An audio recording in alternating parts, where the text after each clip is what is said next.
Fala, meu querido alfartano, fala, minha querida alfartana, meus tchutchucos, minhas tchutchucas, meu caríssimo concurseiro, minha caríssima concurseira, professor Ítalo Trigueiro, vindo aqui para bater um papo com vocês, galera, sobre escolas militares, sobre a Escola de Sargento das Armas, a ESA, beleza? E quando a gente fala de Escola de Sargento das Armas, a gente lembra logo do Arruda. Grande abraço, professor Arruda, você é fera! Equipe toda Alfacom Militares, meu irmão, essa equipe tá botando pra quebrar, a equipe tá bonita, tá redonda, tem gente nova na geografia arrebentando, quebrando tudo, tá tio Anderson tá aí, tem uma galera chegando nova, meu compadre, vai ser top, beleza? E gente, quando a gente pensa aqui, né, no seu concurso, a gente está pensando, tá, na teoria, mas a gente está pensando também nos exercícios, e a gente está trazendo provas aqui anteriores da Escola de Sargento das Armas,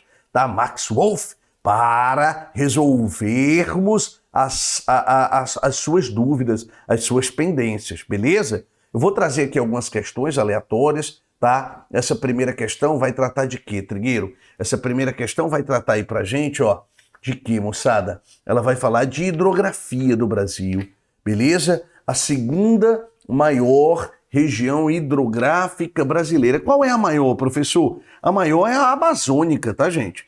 Tem 3.836.528 quilômetros quadrados. Qual é a segunda maior, Trigueiro? É a do Tocantins-Araguaia. Eu já vou resolver a questão para você, tá? Tem 967.059 quilômetros quadrados. A terceira é a do Paraná, gente, com 879.860 quilômetros quadrados. São Francisco vem em quarto lugar, 640 mil quilômetros quadrados, formando as 4 mais importantes regiões hidrográficas do território brasileiro, beleza? Aí depois vem Uruguai, Atlântico Leste, Paraguai, Parnaíba, Atlântico Nordeste Oriental, Atlântico Nordeste Ocidental, Atlântico Sudeste, e a menor região hidrográfica brasileira é a região do Atlântico Sul, com 186.856 quilômetros, perfeito? E aí ele vai falar de quê, Trigueiro? Ele vai falar da região hidrográfica do Tocantins-Araguaia, onde ele diz assim, ó, em termos de a segunda maior região hidrográfica brasileira em termos de vazão, que apresenta a maior ilha fluvial do mundo, que é a Ilha do Bananal, né? A Ilha do Bananal tem 13 mil quilômetros, tá, gente? Né? Quadrados, tá? Então cabe ali na Ilha do Bananal basicamente umas 8 cidades de São Paulo, né? Essa é a maior bacia hidrográfica totalmente brasileira, beleza? Seus 2 rios fornecedores nascem lá em Goiás, né? O Araguaia e o Tocantins, ali perto. O Araguaia nasce lá pertinho de Marabá, né? Beleza? Tá? E o rio Tocantins, né? E os dois seguem o rumo aí do estado do Pará, onde vão, inclusive, lá no Parazão, né? Construir a usina de Tucuruí, tá? Uma usina extremamente importante, que faz parte ali do projeto Carajás, o PGC, o projeto Grande Carajás, né? A maior ilha fluvial do mundo tá aí, que é a Ilha do Bananal, né? Que tá no curso médio do rio Araguaia, beleza? Cuidado, hein? A gente acabou de dizer que o rio Tocantins, ele passa, por exemplo, lá no estado do Pará, tá? Onde está a hidrelétrica de Tucuruí. A hidrelétrica de Tucuruí, ela tá dentro da bacia do Tocantins-Araguaia, professor. A hidrelétrica de Tucuruí está dentro da bacia do Tocantins-Araguaia, no rio Tocantins. Agora a gente tem que ter muito cuidado, porque ela está no estado do Pará, não está no estado do Tocantins. A Ilha do Bananal, que está dentro da região hidrográfica do Tocantins-Araguaia, está dentro do estado do Tocantins. Perfeito?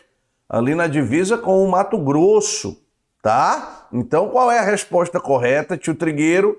Ele falou de item A, Paraná, de item B, Amazonas, de item C, São Francisco, item D, Tocantins-Araguaia, já pode marcar o item D de dado como sendo o item correto. Perfeito? Show de bola? Atlântico Sul não é, então item correto, item D de deu certo. Show de bola, meninada? Vamos para a próxima questão. A região brasileira que desde o final da década de 70, de 60, tornou-se a segunda mais urbana do país. Olha, essa questão, ela confunde muitos de vocês, muitos. Ela confunde, de fato, muita gente. Por quê, professor? É engraçado que quando a gente pensa em urbanização, muita gente pensa no maior nível de desenvolvimento dos centros urbanos, muita gente pensa, por exemplo, né, nas maiores cidades, e isso não determina a urbanização no Brasil. De acordo com o Instituto Brasileiro de Geografia e Estatística, as áreas urbanas no território brasileiro são todas aquelas representadas por cidades e pelos distritos. Então, distrito também é zona urbana, tá? Distrito e cidades formam a zona urbana do Brasil. E, óbvio, eu tenho uma outra parte do Brasil que é a zona rural. Qual é o nível de urbanização do Brasil hoje, professor? A gente não vai ter, provavelmente, censo, né? Ou se tiver em 2021, vai ser um censo muito michuruca, porque os recursos que foram repassados não vão dar conta, e todo o cenário de pandemia interfere também nesse processo. Então a gente vai né, ter um censo de baixa qualificação, qualidade reduzidíssima, tá?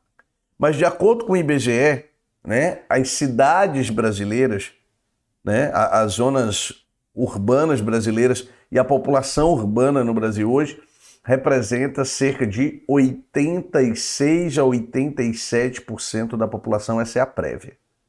Como a gente não vai ter censo, a gente tem que trabalhar com prévias ou com dados anteriores que a gente tem.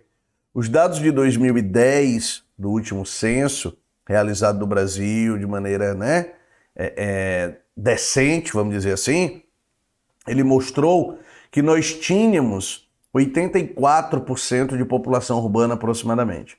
Então a população urbana no Brasil, ela vem crescendo, tá? É uma realidade, ela vem crescendo. A região mais urbana do Brasil é o Sudeste, né? Que tem uma taxa de urbanização, inclusive, maior que a média brasileira. Bem maior, diga-se de passagem, já em torno de 92, 93%. Uma taxa de urbanização muito alta. Aí muita gente pensa, e óbvio, se a primeira é o Sudeste, porque está lá São Paulo, está lá o Rio de Janeiro, tem lá Belo Horizonte, tem lá Vitória, que passou a ser inclusive uma metrópole nacional agora, tá? De acordo com o REGIC de 2018, né? Qual é a segunda região que tem as maiores cidades do Brasil? A região Nordeste.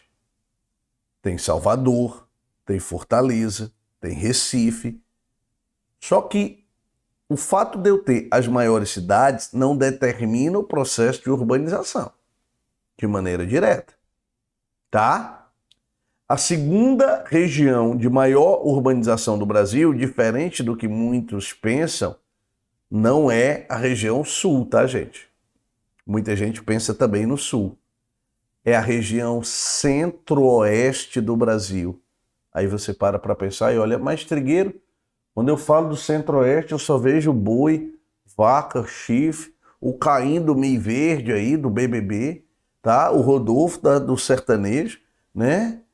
Cê beija, eu beijo, cê beija. Tem essa coisa toda? Pronto. Só tem fazenda, boi, soja, chifre lá, professor. Esse negócio de sertanejo, não pode, pode. E um dos motivos que contribui bastante para isso, gente, é o fato do Distrito Federal estar lá. Uma importante lembrança, nós acabamos de completar 60 anos do DF, hein, gente? 60 anos do DF, olha a importância disso, gente. Importantíssima essa realidade, tá? E aí quando a gente para pensar na nossa estrutura, na nossa organização, é importante que você lembre que a segunda área mais urbana do Brasil é o Centro-Oeste, não é só por conta de Brasília. Brasília, óbvio, interferiu absurdamente nesse processo, mas não é só por conta de Brasília. E é por conta de quê, Trigueiro? Também é por conta dos vários distritos que a gente encontra nessa região centro-oeste do Brasil, que tem uma taxa de urbanização hoje, que se aproxima de 90% de urbanização. Olha lá. Em terceiro lugar vem a região sul do Brasil, com algo em torno de 84%. Em quarto lugar, o norte. Professor, o senhor está me dizendo que o norte é mais urbano que o nordeste? É. Mas, Trigueiro, quando eu lembro do norte, eu só lembro da Tainá, do Curupira, né? Do Boitatá. É verdade, mas lembro do negócio, tá? Distritos. Tem vários distritos. Quando a urbanização foi para o norte, gente, quando as estradas foram abertas, com a expansão da fronteira agrícola para lá, aquela moçada que morava na beira do rio, a população ribeirinha, migrou para a margem das rodovias, construindo vários pequenos vilarejos, vários distritos. Isso é população urbana. Beleza? Então, a questão, né, pergunta, a região brasileira, que desde o final da década de 1960 tornou-se a segunda região mais urbana do país, qual é? Eu trouxe até um gráfico ali, ó, do PNAD, né, da Pesquisa Nacional por Amostra Domiciliar, do ano de 2015. E se você olhar no gráfico ali, ó, o Sudeste é a região mais urbana, percebam. Em seguida, a região Centro-Oeste do Brasil. Perdão, é isso mesmo. Em seguida, a região Centro-Oeste, seguida pelo Sul, Norte e, em último lugar, o Nordeste. Portanto, gente, item correto, item C de sexo, não é verdade? Sexo, né? Item C de sexo, região Centro-Oeste. Perfeito? Tá? Deixa eu fazer uma questãozinha aqui. Ah, rapaz, essa questão ela foi danada. Essa questão ela representou um problema danado, tá? Na realidade, ó, a questão que fala do efeito Coriolis, ou Coriolis, como queira. Beleza? Do Gustave Coriolis. Os ventos alísios são correntes de ar que sopram constantemente das proximidades dos trópicos para a linha do Equador. Em razão do movimento da Terra, os ventos que se deslocam em linha reta sofrem um desvio aparente em sua trajetória, chamado. Essa questão era para ter sido anulada. Essa questão não é uma questão de geografia do Brasil. Eu posso relacionar o efeito Coriolis ou Coriolis à realidade brasileira. Posso, sem dúvida nenhuma. Por quê? Tá? O Brasil está tá em cima da linha do Equador, né? A linha do Equador corta o Brasil, literalmente. Tá? E na linha equatorial, nós temos a ação desse efeito, o efeito Coriolis. E ele acontece por quê, professor? Porque a Terra se movimenta. A Terra gira, viu, gente? Gira. Ela não é plana, viu? Tá certo? Ela gira, não é plana. Prometo para vocês, ela gira e não é plana. Certo? E aí, tem quem acredite. E aí é o seguinte, é importante que a gente lembre o quê? Né? O movimento de rotação do planeta, né? Que tem uma relação até mesmo com a forma do planeta, que não é geóide, que nem é elipsoide, porque não tem forma definida, tá? Por conta dos relevos, né? Mas a gente diz que é geóide ou elipsoide, a gente aproxima. Esse movimento que achata e os polos, etc., né? Essa forma do planeta, por nós termos um movimento de rotação, o vento que vem e bate nessa linha, tá? Imagina que a Terra está girando, ó, tá? E o vento vai bater, ó. Quando ele bate, ele sofre, né, uma mudança de direção. Se a Terra tivesse parada, ele vinha, ó, pumba, e entrava, né? Literalmente. Como a gente está girando, ele bate e sofre uma alteração no seu percurso. Isso é o efeito Coriolis, ou Coriolis, como queira. É como se a gente tivesse numa roda, tá? Naqueles parques, né? Num parque, girando, e alguém jogasse uma bolinha de papel. Essa bolinha ela ia bater e ela ia mudar de trajetória. Isso acontece com o vento, beleza? Isso acontece com o vento. Ó. Ali você está vendo no cantinho, né? Esse efeito, ó, o efeito Coriolis, tá? Ou Coriolis ali no cantinho, ó, beleza? Tá? Que é isso aí, ó. Como a Terra é esférica e rotativa, um objeto que se move acima da superfície é desviado para a direita, normalmente, né, no hemisfério norte, E para a esquerda, no hemisfério sul. Ó, lá no globinho ali no canto, ó. Beleza? Ó, lá no globinho, lá no canto, ó, em cima da cabeça do Gustavo Coriolis. Ou Coriolis. Tá? Esse fenômeno é chamado de deflexão. Esse fenômeno, na realidade, fisicamente é uma deflexão e é chamado de efeito Coriolis, beleza? Só que essa questão, gente, ela é uma questão de geografia geral, não é uma questão de geografia do Brasil. Essa questão era para ter sido anulada. Mas, Trigueiro, qual é o item correto dela? É o item A de aprovação. Professor, o senhor acha que isso pode se repetir? Eu acho que não, porque eles tiveram muita dor de cabeça na época, mas ó, bateram o pé, não anularam a questão, hein? E é um equívoco, tá? Era para ter sido anulada, porque está fora do gabarito, beleza? Está fora do gabarito. Professor, mas o efeito Coriolis está no mundo, concordo com você. Beleza, ele está no mundo. Então ele está no Brasil também, é clima. Mas eu teria que associar isso ao clima brasileiro, à geografia do Brasil. Então, sacanagem da escola, tá? Mas, né, vamos para cima. Beleza? Item correto. Item A, efeito de Coriolis. Tudo certo? Tudo beleza? Olha aqui, ó, mais uma questão. Essa questão, né, ela é inclusive uma questão que eu costumo dizer sempre, tá? Ela se repete. Questões que falam das sub-regiões nordestinas. São questões que se repetem em provas. A gente já viu várias vezes as questões que falam das sub-regiões nordestinas caírem em prova, tá, gente? Então, muito, muito cuidado, porque questão que fala sobre as sub-regiões do Nordeste, elas se repetem. E aí eu tenho, né, esse Nordeste do Brasil, tá, como sendo uma das áreas, de fato, né, mais importantes, né, da nossa ocupação territorial, da nossa formação territorial. Nordeste é uma área, de fato, muito relevante, beleza? Foi dividido pelo professor Manuel Correia de Andrade nos anos 50, em 1953, para ser mais preciso, em quatro áreas, beleza? Mais a leste nós temos a nossa famosa Zona da Mata, a Zona da Mata Nordestina, perfeito? Entrando um pouquinho nós temos o Agreste, chegando na parte mais interna, mais central, nós temos aí, tá? O nosso sertão, um desertão, né? Como alguns diziam.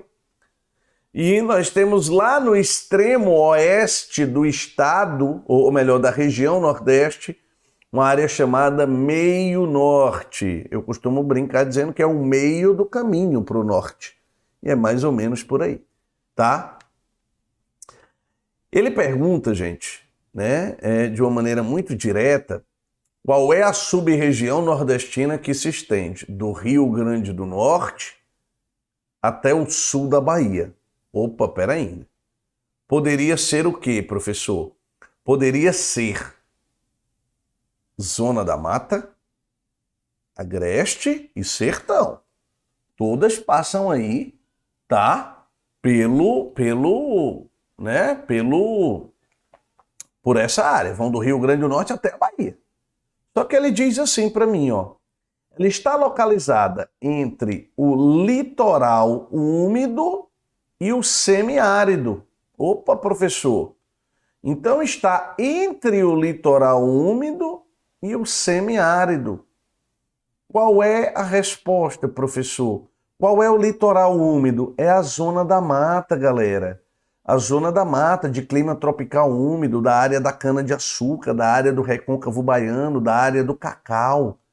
Beleza? Entrando um pouquinho mais, a gente teria o Agreste, que é essa área de transição. São duas áreas de transições que nós temos no Nordeste. Um é o Agreste, o outro é o Meio Norte. E o que está entre o litoral e o semiárido é a sub-região do Agreste. O item correto é o item C, de certeza, na sua aprovação. Beleza? Tranquilo? Vamos ver aqui mais uma questão que vai tratar, né, de América do Sul, gente. É o último tópico, tá? É o último tópico lá da apostila de vocês, beleza? Quando a gente fala, né, da América... Lá da apostila não, desculpa, tá? Lá do edital de vocês, que da apostila, professor. Do edital de vocês. Inclusive a apostila também da ESA foi reformulada inteira agora, tá, gente? Corre lá no site do Alfa, dá uma olhadinha. Meu irmão, tá top, babau. Tá top. Eu vou mentir pra você não, tá top por quê? Porque fui eu que fiz mesmo, tá? Ficou muito bacana, gente. Então corre lá, tá aí esse capítulo de América do Sul. Foi todo refeito, todo, cara. Tá lindo o capítulo de América do Sul, beleza? E ele vai falar aí, né, de um programa, tá? Um programa conjunto de governos de 12 países da América do Sul, né, que visa promover a integração física entre eles, por meio da modernização da infraestrutura de transportes, energia, tá? E telecomunicações, ampliando a área de atuação do Mercosul. E aí ele pergunta como é, né, o nome dessa política de integração que começou, gente, no final do século XX, começou nos anos 90, tá? E que se estendeu aí até os dias de hoje. No começo ela até teve um boom, hoje ela tá, né, assim, vamos dizer, meio requenguela, beleza? Né? A gente completou 30 anos recentemente aí do intuito de integração regional sul-americana. Eu já vou direto para te dar a resposta, né? O IIRSA nasceu para se opor à ALCA também, tá, gente? Nasceu para se opor à Área de Livre Comércio das Américas, que era uma proposta americana ali dos anos 90, beleza? Óbvio que você não vai marcar nessa opção a OTAN, porque não tem nada a ver, né? A Organização do Tratado do Atlântico Norte, que é uma organização na realidade militar, beleza? E nada tem a ver aí com a questão que envolve uma integração latino-americana. Você, pelo amor de Deus, não vai falar também, né, de IBGE, não dá para falar do IBGE aí, tá? Já que são 12 países, né, galera? Então não dá para a gente falar do nosso Instituto Brasileiro de Geografia e Estatística, pelo amor de Deus, tá? Você não é doido, meu irmão, né? Você não é doido, meu irmão, minha irmã, né? Meu compadre e minha comadre. Tá, a gente brinca sempre, mas é verdade, por favor. Cuidado aí quando a gente fala disso, tá? Galera, eu tenho aí um item, né, que trata do ALAD, que é a Associação Latino, né, Americana de Integração, beleza? Poderia ser, não poderia, professor? Né? Não é de integração, só que ele fez uma ressalva pra gente, né? Lá no comecinho do texto, ó. Um programa conjunto dos governos de 12 países da América do Sul. Da América do Sul, galera. Portanto, da América do Sul, não pode ser da América Latina. E aí eu tenho o intuito de integração regional sul-americana, que é o IIRSA. E aí você tá vendo aqui, ó, ainda, ó, deixa eu chegar aqui no mapinha rapidinho, beleza? Os eixos de integração aí, ó, do IIRSA. A ideia de integração regional sul-americana nasceu em abril de 1998, durante a cúpula da Organização dos Estados Americanos, a OEA, tá? E aí ela foi oficializada mesmo como iniciativa criada no ano 2000, mas a ideia é mais antiga, tá, galera? É lá dos anos 90, beleza? Tem o eixo Mercosul-Chile, o eixo Interoceânico Central, o eixo do Escudo das Guianas, o eixo do Amazonas, o eixo Peru, Brasil, Bolívia, que engloba inclusive uma rodovia chamada Transoceânica. Perfeito? Portanto, voltando para a questão, ó, item correto, item A, intuito de integração regional sul-americana. E para a gente encerrar, analisando a dinâmica relativa aos climas que atuam no Brasil, percebe-se que em toda a região sul, em todo o sul do Brasil, gente, ocorre que tipo de clima? Meninada, tá? Em todo o sul do Brasil, tá? Tio Trigueiro estava baixando aqui, deixa eu mostrar de novo a questão aqui para você, ó. em todo o sul do Brasil, eu tenho o quê, Trigueiro? Eu vou encontrar clima subtropical, não é verdade? Beleza, meu povo? Tudo certo, tudo tranquilo? Show de bola, galera. Forte abraço e até o nosso próximo encontro.